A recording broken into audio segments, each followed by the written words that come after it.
მოგესალმებით, თქვენ უყურებთ ყოველდღიურ პოლიტიკურ გადაცემას მთავარ სივრცეს. ჩვენი გადაცემის სტუმარი არის ფილოსოფოსი ბატონი ოთარ ჭულუხაძე. მოგესალმები ოთარ. და თავდაპირველად მოდი ჩვენი საუბარი მინდა დავიწყოთ ერთი მნიშვნელოვანი პრობლემით, რომელიც მე ვთვლი, რომ არსებობს ჩვენს საზოგადოებაში, ეს არის მედია რეალურად. ჩვენ ვიცით, რომ კომერციული მედია, რა თქმა უნდა, მისი მიზანი არის რეიტინგი. რეიტინგი კონვერტირდება პირდაპირ ფინანსებში. გასაგებია, ეს ვიცით, მაგრამ და ამავე დროს არსებობს კანონი, რომელიც არის მედიის თავისუფლების შესახებ და მეორე მხარეს არის ადამიანის უფლებები, ხო, ასე ვთქვათ, რომელიც რეალურად სრულიად აღრეული არის დღესდღეობით, რასაც ხედავთ, მაგრამ ყველაზე მნიშვნელოვანი ნეგატიური ინფორმაციის გავრცელება, რომელიც პირდაპირ ვნებს, ხო, ადამიანს, ამაზე სხვათა შორის ზურამ ხეიძეს აქვს ძალიან საინტერესო კვლევა ჩატარებული, რომელიც პირდაპირ ადასტურებს, რომ ამ თავისი კვლევით, რომ ეს ყველაფერი მოქმედებს ადამიანის ჯანმრთელობაზე. ნეგატიური ინფორმაციის გავრცელება რამდენად მავნეა ზოგადად, მაგრამ ის რომ ჩვენ გვაქვს თქვათ მედია ერთი, რომელიც არის ასე ვთქვათ, მოდი პროსახელისუფლებო, ხო, რომელიც ერთი ესეთი და თქვათ მეორე, რომელიც არის ოპოზიციური, რომელიც თლიანად ესეთი არაეთიკური, ხო, რაღაცა ესეთი უშინაარსო, სიმყარეს მოკლებული, არგუმენტებს მოკლებული, რაღაცა ფაქტებით ცდილობს ადამიანებით მანიპულირებას.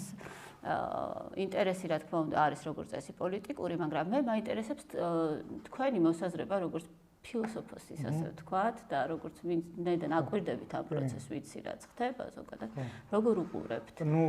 რაც შეეხება ოპოზიციის მედიას, ოპოზიციურ მედიას და მათ ახლა თუ ფილოსოფიურ ჭრილში შევხედავთ, იმიტომ რომ ახლა იცით რომ მე პოსტივში მუშაობ და იქ საკუთრივ ფაქტობრივ დონეზე მიწევს ამისი გაანალიზება, მხილება და ასე შემდეგ რა. ანუ ეს ფაქტობრივ დონეზე, მაგრამ აი რომ ვაბსტრაგირდეთ აქედან, ხო, ჩვენ რაც დავინახავთ, ეს არის აი აბსოლუტურად სუბსტანცია გამოცდილობა, ხო, ეს რას ნიშნავს, რომ შესაძაც ანუ გარკვეული სიმყარეების დაკარგვა და ასე ვთქვათ, ის პოსტმოდერნული პროექტი, მისი ვულგარული სახე, ესე ვთქვათ, რომ ანუ ფაქტები არ არსებობენ, არსებობს მხოლოდ ინტერპრეტაციები. ნუ ეს ნიჩეს ფილოსოფიის პოსტმოდერნული გადამღერება რაც არის, აი ამ ტრენდს მოაჯდა. სხვათა შორის ნიკა გვარამია საკუთრივ ეს გააჟღერა ერთ-ერთ თავის გამოსვლაში, რომ დღეს არა თავი რას აჩვენებ, თავი როგორ აჩვენებ, ან რა ინტერპრეტაციას მიცემ და ანუ 21 საუკუნეში, ხო, მან ხაზი გაუსვა ამას, ანუ 21 საუკუნეში ნიშნავს იმას, რომ ჩვენ ასე ვთქვათ ინფორმაციულ ეპოქაში ინფორმაციის მაღალი ნაკადები გვაგდებს იმ ხაფანგში, რომ შეიძლება მარტივად დავიჯეროთ ყვილი და ასე შემდეგ.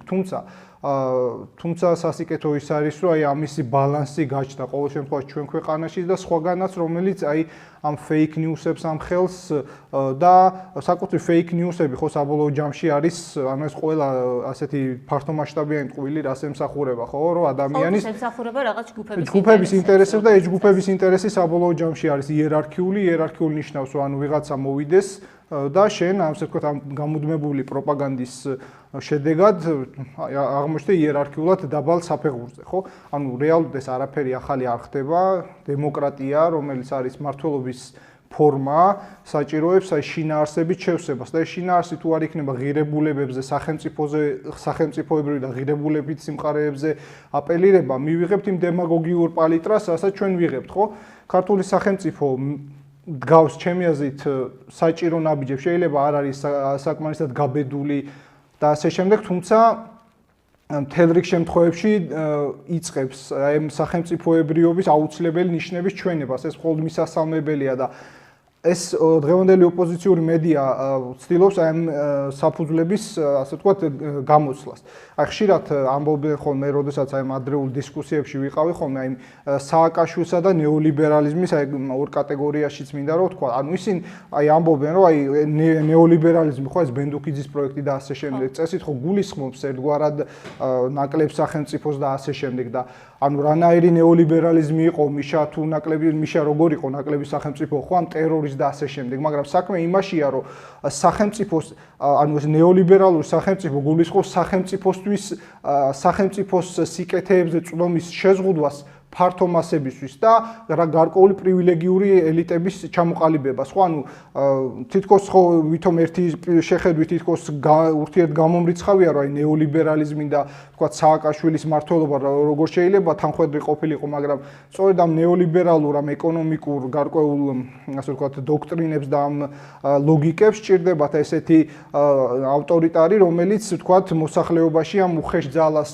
მოსახლეობის ვთქვათ ნებას და რაღაც კოლექტიურ ესე იგი განწყობებს ჩააქრობს სწორედ ამ უხეში ძალით და სწორედ აი ეს ფუნდამენტი იყო იმ შემთხვევაში ეს უბრალოდ რომ განვარცოთ რომ ესეც არის ერთგვარ დღესაც ხდება ანუ ეს მედიებიდან დავიწყეთ ხო ესეც არის იმ ლოგიკის გაგრძელება იმ ლოგიკის გაგრძელება და სწორედ აქედან მაინც საბოლოო ჯამში მაინც მივდივართ რაღაც კანონმდებლობამდე ხო რეალურად იმიტომ რომ რაღაცა ალბათ უნდა შეიცვალოს ხო ამ კუთხით თქვენ როგორ თვლით იმიტომ რომ ჩვენ ვხედავთ რომ გასაგებია რომ ერთ მხარეს იცავს კანონი რომ ის მას შეუძლია რომ იყოს ან თავისუფლად გამოხატოს ასე ვთქვათ ის ინფორმაცია რომელიც მას აქვს და ამავე დროს მეორე მხარეს არის ადამიანის უფლებები ხო რომელსაც ის აზიანებს ძალიან სხვათა შორის იგივე ზურამ ხეიძის კვლევებით როგორც რომელიც მან ჩაატარა და ეს კვლევები მან აწარმოა რამოდენიმე ქართულ არხთან მიმართებაში გაირკვა რომ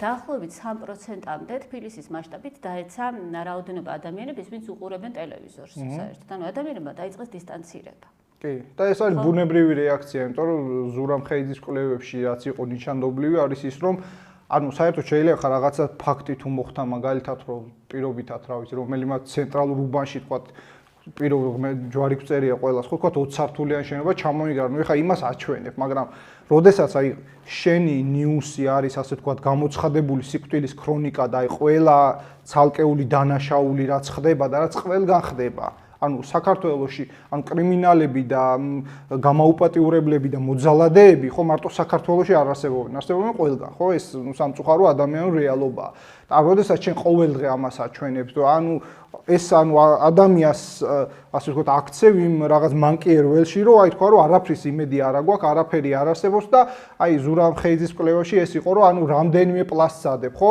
საკუთრივ ცუდი ფაქტი მე იქ მუსიკალური გაფორმებები სხვადასხვა რომ ანუ ისეთი რიტორიკის წარმოება რომ აი თქვა არაფერი არ აი კიდევ ერთი რაღაც დაფიქსირდა რომ ეს ცუდი სერიების ერთ-ერთი ნაწილი არის ეს რაც მოხდა სასწარკვეთის თაში ჩაგდება. ანუ ეს იმიტომ კი არა რომ ცუდი რაღაცა სამყაროში არ ხდება, ცხადია ხდება. უბრალოდ საქმე ის არის რომ აი განწყობები საერთოდ ძალიან მნიშვნელოვანია ადამიანის ეგზისტენციისთვის და ეს განწყობების შექმნა არის ძალიან მნიშვნელოვანი, მათ შორის პოლიტიკურ ველზეც, ხო? ხო, აი ეს არის ყველაზე მნიშვნელოვანი, რომ რა თქმა უნდა ეს ემსახურება პოლიტიკურ ინტერესებს, ხო? პოლიტიკურ ინტერესებს ცხადია. მოვიდეს ხელისუფლებაში სწორედ იმით რომ დაანერგოს სასოწარკვეთილება საზოგადოებას. კი, და აი ისევ დემოკრატიის როგორც ესეთი მართლობის ფორმის სტრუქტურულ სისუსტეს რო შევეხოთ, ანუ დემოკრატია უშვებს აი ყოველ შემთხვევაში მისი დღევანდელი სახეა ეს ერთგვარი პლურალისტური სახე ხო, როდესაც თქვათ ყველა სიტყვას უნდა ყველა აზრს უნდა მიეცეს გამოხატვის საშუალება, ეს მისი სტრუქტურული სისუსტეა. ანუ ეს ჩარჩოები არის ძალიან არამყარი, ხო? მაგალითად იტყვის, რომ მე მაგალითად აი იტყვის, რომ ჩვენი ინფორმაციით მე სანდო წყაროზე დაყნობი და იქ მე იტყვის ტყუილს იგიჟეს იშლეგეს და იტყვის, რომ ეს ჩემი გამოხატვის თავისუფლება, ანუ გამოხატვის თავისუფლება, რომელიც დემოკრატიის ერთ-ერთი ფუნდამენტი არის დემოკრატიისავე სტრუქტურული სისუსტე. და ეს სისუსტე გამომდინარეობს იმაში, რომ დემაგოგები ამაზე ძალიან იოლად ითფობენ ხელს, რასაც დღესდღეობით ვხედავთ და გაძლიერებულია ცხადია საინფორმაციო ეპოქიდან გამომდინარე. კი, სამწუხაროდ ესეა და სწორედ როდესაც თქვენ ახსენეთ ახლა ეს ნეოლიბერალური პოლიტიკა, გარკვეულწილად მე ამომიტივტივ და ასევე ვაქცინაციის საკითხი. ძალიან მნიშვნელოვანია, რომ ვაქცინაციის გადანაწილება გარკვეულწილად მოხდა არასაამართლიანად, ხო? მდიდარმა ქვეყნებმა მოახდინეს მისი დიდი რაოდენობის შეძენა და თქვა ისეთი ქვეყნები, როგორიც ჩვენ ვიყავით, აღმოჩნდით ცოტათი გარიყულები და მიგდებულები, ხო, ამ პოლიტიკაში. თქვენ როგორ უყურებთ აი ამ პროცესს, აი ამ თავად აი ვაქცინების გადანაწილების? ნუ ეს ჩემი აზრით ეს პროცესი ანუ არ არის გასაკვირი თუ დავაკვირდებით ახლა საკუთრივ ვინც იცის რომ ახლა დღევანდელ კაპიტალისტურ თქვა გლობალურ სისტემაში იქ ლოგიკურია ხო რომ თქვა შედარებით დიდარ ქვეყანას აქვს წვდომა ანუ ეს ლოგიკურია საკუთრივ კაპიტალიზმის ლოგიკიდან გამომდინარე და ამ მხრივ ეს ახალი არ არის, ხო? ანუ ეს რასაც ჩვენებს, რომ ესე გლობალური ინსტიტუციები, ასე ვთქვათ, მთელ რიგ შემთხვევებში ახლა არ უნდა თქვა, რომ ყოველთვის ესე, ანუ მოიკოჭლებენ ერთგვარად ამ მეტნაკლები თანასწორობის დამყარებაში, რაც პრინციპში მთელ რიგ შემთხვევებში არც არის ხოლმე მათი ამოცანა და ნუ ეხა ვაქცინების გადანაწილებაც ნუ ძალიან მარტივი არის ამ დიდი ლოგიკის ერთ-ერთი შემადგენელია.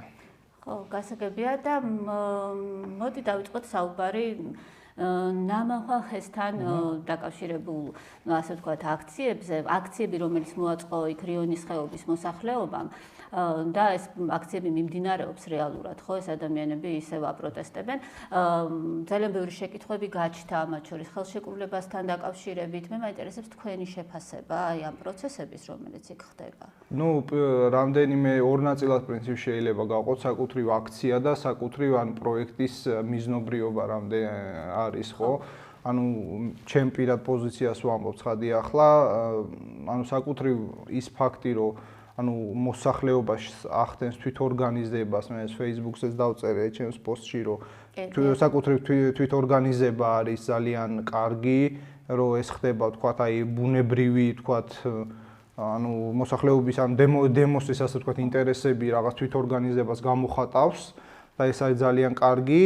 და სადაც შეეხება თავად პროექტის მხარეს, ნუ ცხადია, აქ არის რაღაცა ორი საკითხი, ეს არის ეკოლოგიური და სახელმწიფოებრივი, ანუ ენერგოდამოუკიდებლობის საკითხი, თუმცა ეს ანუ არის მთელი რიგი შეკითხვები, ანუ რამდენად არის ეს ენერგოდამოუკიდებლობას, რამდენად შეუწყობს ხელს, როგორც ვიცი, არის ერთ-ერთი პუნქტი, რომელიც ამოსო, თქვა 15 წლის შემდეგ, როგორც ვიცი, ანუ მას არ აქვს ვალდებულება ამ კომპანიას, რომ მოყიდოს ჩვენ ეს ენერგია და ნუ მთელი რიგი ძალიან საორჭოფო პუნქტები არის, რომელიც ტოვებს ადამიანებში განცდას, რომ ეს არ არის თქვა საჩვენო დადებული. როდესაც თქვა მას შეუძლია მოითხოვოს სახელმწიფოდან, მაგალითად, უბრალოდ სახელმწიფო ვალდებულია ერთლარად გადასცეს მას მათ შორის სასოფლო-სამეურნეო დანიშნულების მიწები. რეალურად ესეც არის ანუ ამ ხელშეკრულებაში. მათ შორის დასაქმების საკითხებიც იქ რაღაც გარკვეულწილად ცოტათი ბუნდოვანია ამ ხელშეკრულებაში. რეალურად რასაც აპროტესტებს ეს ხალხი, ხო, ეს ადამიანები რატომაც გამოვიდნენ, თქვათ, ხო? ანუ ამას აქვს თავისი ლეგიტიმაცია. ცხადია აქვს ეს, ანუ არა მხოლოდ მე რამდენადაც ვადევნე თვალი ამ პროტესტს, ეს იყო არა მხოლოდ ეკოლოგიო, არამედ საკუთრივ ეს სახელმწიფოებრივი სუვერენიტეტის და მიზნობრიობის მხრივ რამდენად გამართლებული იყო და ну, რა ვიცი, ხო Facebook-საც რო გადავხედე გარკვეულ კომენტარებს, იქ ანუ ძალიან ბევრი გაბრაზებული კომენტარი იყო და ну აშკარა არის, რომ თქვათ მოსახლეობისთვის ეს პროექტი ანუ ძალიან დიდ კითხვის ნიშნებს ტოვებს და მთავარია, რომ რაღაცა ტიპის შეიძლება თქვათ, რა ვიცი, რამდენად ეს მოსახერხებელია და მე არ ვიცნობ, ხა მთლიანად კონტრაქტის უშუალოდ ყველა პუნქტს, მაგრამ თუ არის რამენაირად შესაძლებელი, შეიძლება რომ ეს პუნქტები თქვათ გადაიხედოს, რომ ჩვენთვის სასიკეთოდ. თუ ცხადია კონტრაქტი ამის საშუალებას იძლევა და თუ არ იძლევა კიდე რაღაცა ალტერნატიული მექანიზმები უნდა გამოვინახოს, იმიტომ რომ ანუ მოსახლეობას აქვს ალბათ ბევრი შეკითხვები და მთავარია რომ ეს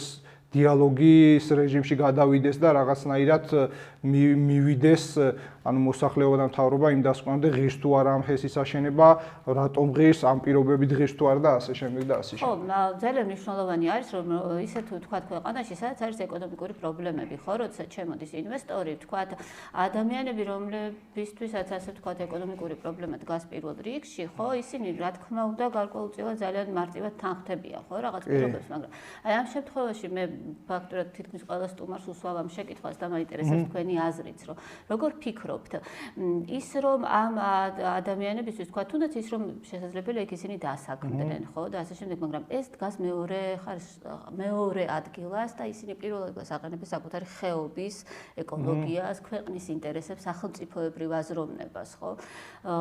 როგორ აფასებთ აი თავად? ხო, ნუ ეს ნაწილი ადამიანების ვინც გამოდიან, ცხადია ამ მოსაზრებით არიან, რომ ანუ დასაქმება, ანუ მე ესე მგონია, რომ თქვათ რაღაც გრძელვადიანი მიზნობრიობისთვის ცალკეული ადამიანის დასაქმება ცხადია კარგია და ჩვენაირი ქვეყნისთვის, მაგრამ ანუ ეს ყოველთვის უნდა შეწონილი უნდა იყოს ერთმანეთთან და ანუ კითხვის ნიშნები რჩება, რამდენად ჯობია თქვათ თუნდაც რამდენიმე ასეულის დასაქმება, ვიდრე აი ეს რაღაც საორჭოფო პუნქტების განხორციელება. ხო, ეს მოსახლეობასაც უჩნდება კითხვა, ხო, იმიტომ რომ ამ საკუთრივ სამუშაო ადგილების შექმნა არ არის თქვათ ყოველთვის უფრო წინ ყოფი ვიდრე სხვა საკითხები, თუნდაც ქვეყნის სუვერენულობა და სხვა და სხვა, ხო? ეხლა შეიძლება სულ არ ეხება ამ თემას, მაგრამ მაგალითად თქვათ, ანუ ამ კონკრეტულ თემას არ ეხება, მაგრამ დასაქმებული იყო მაგალითად გილიოტინაზე, ვინც მუშაობდა, ხო, სიტყვაზე და თავის აჭრიდა ადამიანებს, მაგრამ კაცობრიობა თქვა, რომ ეს გილიოტინა აღარ გვინდა და იმან დაკარგა სამსახური, მაგრამ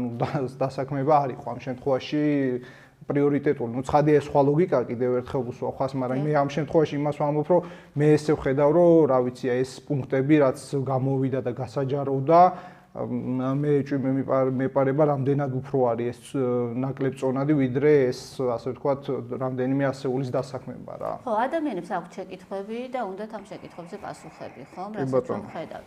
აი იმ დროს, როდესაც მოდი ასე ვთქვათ თბილისის პოლიტიკური ცხოვრება არის აბსოლუტურად სხვა რეალობაში, ჩვენ ვხედავთ რომ იქ არის ანუ ეს რომ შევა და არ შევა, ვთქვათ პარლამენტში, ვთქვათ ეს რეალობა არის და ამას განიხილავს მათ შორის ჩვენი მედია, მაგრამ არ განიხილავს იმას, რაც იქ ხდება, ვთქვათ, მაგრამ ამავე დროს არის ძალიან მნიშვნელოვანი, რომ ოპოზიციურ პარტიებს და საკმაოდ ჭარბ რაოდენობას, ხო, რაოდენობით ასე დაახლოებით 8-მდე მგონი ოპოზიციური პარტია ვერ გამოყავს ადამიანები გარეთ, მაგრამ იქ ვთქვათ, ვხედავთ, რომ გამოვიდა 2000-ზე მეტი ადამიანი. რეალური პრობლემა, როდესაც დგას, ანუ ადამიანები რა თქმა უნდა გარეთ გამოდიან. კი, ცხადია, ნუ რაც შეეხება ხა ეს ორი აქცია რო შეადარო ანუ აქ ჩანს მოსახლეობის განწყობა, თქვათ აი ამ პოლიტიკური დღის წესრიგისადმი, რომელსაც დღევანდელი ოპოზიციის რაღაც უკმეხი, რაღაც სიჯუტე იწვევს, რომ ისინი არ შედიან პარლამენტში, იმიტომ რომ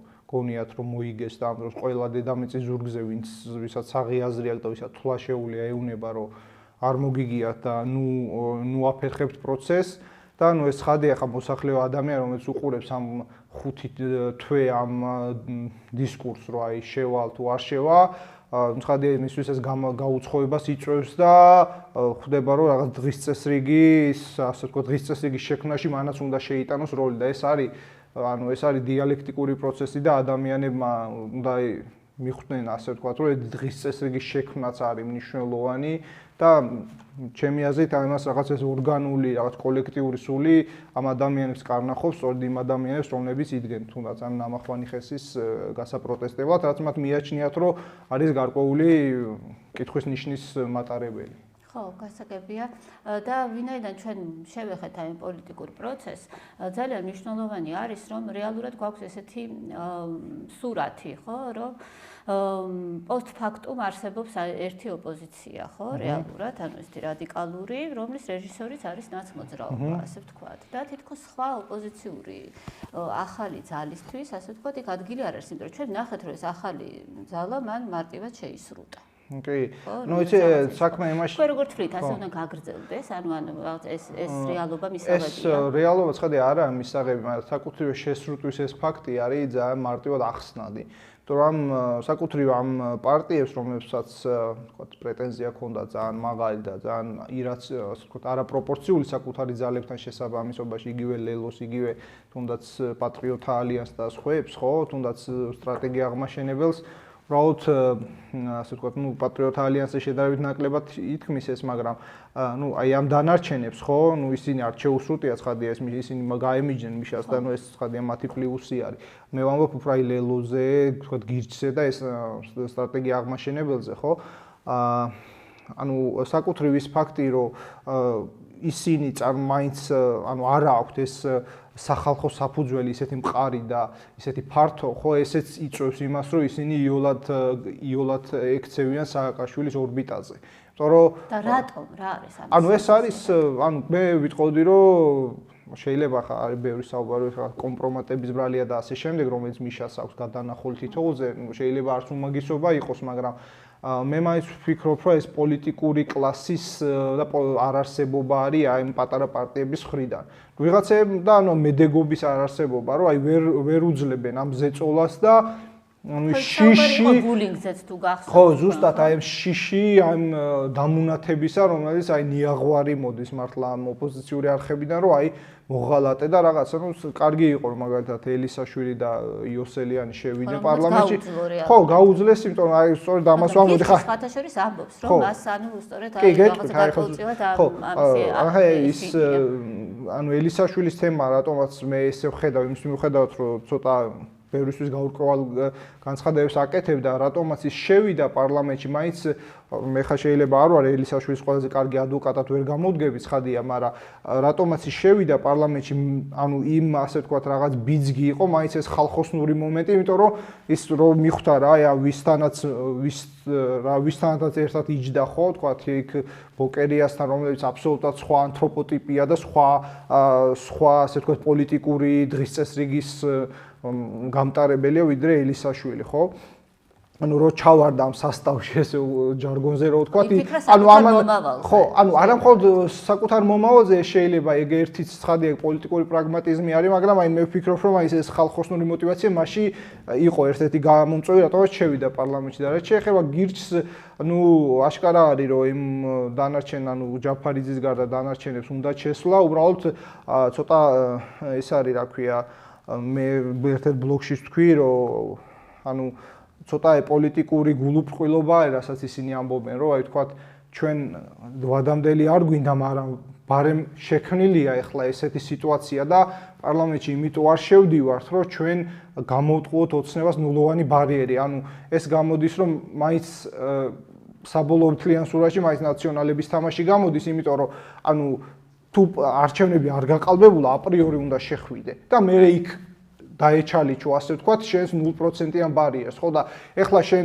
ანუ ხა ოცნებაში ხო არ არიან ის, ვთქვათ, გულუბრყვილო ადამიანები, ხო, ხა პოლიტიკური, ასე ვთქვათ, ვაჭრობა რო წავა და რო ეუნება, რომ აი შენ 0%-იანი მომეცი, ну, ჩემი აზრით, ეხლა ლოგიკურია, რომ ანუ არ შემოდის ტიპი, რომელიც, ასე ვთქვათ, ანუ თუ ამბობ, რომ არჩევნები არ გაყალბდა, მაშინ უნდა შეხვიდე. ანუ ამბობ, რომ არჩევნები არ გაყალბდა და არ შევდივარ პარლამენტში, იმიტომ რომ რაღაცა გამოვიღო და რატო უნდა მოგცე პოლიტიკური დივიდენდი პირობითად, ხო? აი თავი რო დავანებოთ, რა თქვა, სახელმწიფოს კარგია თუ ცუდია, ნულოვანი ბარიერი, ცალკე კიდე დიდი გასარჩევია, მაგრამ თავი დავანებოთ ამას. ანუ საკუთრივ მარტივი პოლიტიკური ესე ვთქვათ ვაჭრობის თუ დიალექტიკის ის კანონია, რომ ანუ ტიპი ამბობს ეს გირჩევ ამბობ რა, რომ აი არ შევალ პარლამენტში, ანუ არ შემოდივარ, იმიტომ რომ ანუ მომეცი ნულოვანი ბარიერი და ანუ ეხა ანუ ისედაც ამ ფარსის გამო არის ქვეყანაში ეს პოლიტიკური რაღაც ნიჰილიზმი და კრიზისი, რასაც ეძახიან, ხო? ანუ მოსახლეობისთვის ეს იმდენად არ არის კრიზისი, რამდენადაც რაღაც აი ეს რაღაც ამაოების და ნიჰილიზმის განცდა სტოვებს რა, ეს რომ აი რაღაც გაჯინჭყლება და ის რომ აი არ შევდივარ და როცა მთელი უცხოეთი და მართლა მთელი პლანეტა გეუბნება რომ არ გაყალბებულა და აქით ოცნება გეუბნება რომ მოდი შემოდი და იმას ვიზავთ რა ქვია დათვალე და თუ სადმე გავაყალბე და 1%-ით მეტი დავიწერე და თავიდან დავნიშნოთ არჩევნები და ესენი არ შედიან, ძალაუნებურად გამოდის, რომ ეს გირჩის სამი ადამიანიც მაინც უფრო მეტად იმის გავლენაში ექცევა.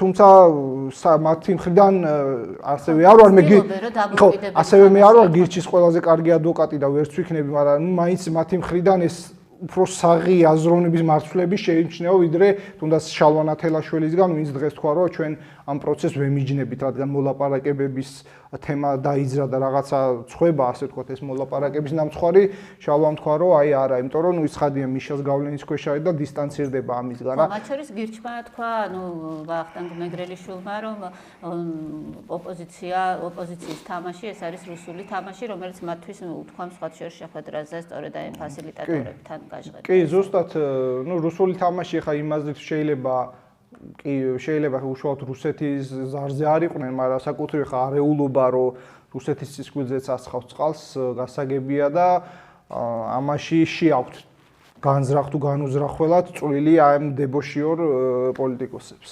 ხო, რა თქმა უნდა, კი, იმიტომ რომ ხედავთ, რომ რეალურად აქ თუ ვინმე საინტერესებს თქვათ მსგავსი არეულობა, სიტუაცია ხო არის რაღაცა ეს მეზობელთან მით უმეტეს ვიცით რეგიონში როგორი მდგომარეობაა ეს ძალიან მნიშვნელოვანია ასევე მაგრამ ის რომ ვთქვათ მე ამაზე მინდოდა რომ თქვენ გეპასუხათ ანუ ის რომ ოპოზიციაში ზოგადად გასაგებია რომ ესენი შეისრულდა ვთქვათ მაგრამ თქვენ როგორ გონიათ ახალი ძალა რო გაჩნდეს ვთქვათ ოპოზიციაში მასაც შეიძლება რომ იგივე ბედი მე ეწიოს როგორც მაგალითად ქონდა ლელოს ვის ქონდა? ლელოს. ლელოს.